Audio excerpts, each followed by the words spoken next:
बापाचा चेहरा डोळ्यासमोर आला. खरंच बापा एवढं प्रेम कोणीच करू शकत नाही, पण त्यांना दाखवता येत नाही. आपण आपल्या वडिलांचा नेहमी आदर केला पाहिजे. आपले वडील आपल्यासाठी रात्रंदिवस काबाड कष्ट करतात. का तर माझा मुलगा मुलगी आयुष्यात काहीतरी बनल.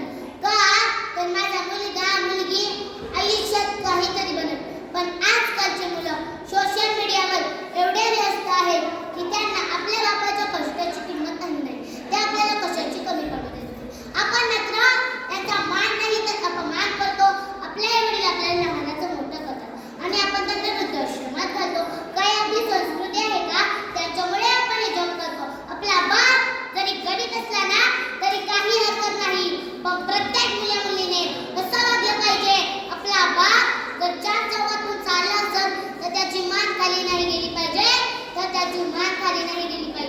आतापर्यंत आपल्या बापामुळे आपल्याला ओळखत होते. आतापर्यंत आपल्या बापामुळे आपल्याला ओळखत होते. पण आयुष्यात एवढं मोठं व्हायचंय की आपल्यामुळे आपल्या बापाला ओळखलं पाहिजे. आपल्यामुळे आपल्या बापाला ओळखलं पाहिजे. जाता जाता एवढे सांगाल. कोणी म्हणेल माझा बाप खासदार आहे, कोणी म्हणेल माझा बाप आमदार आहे, पण इथं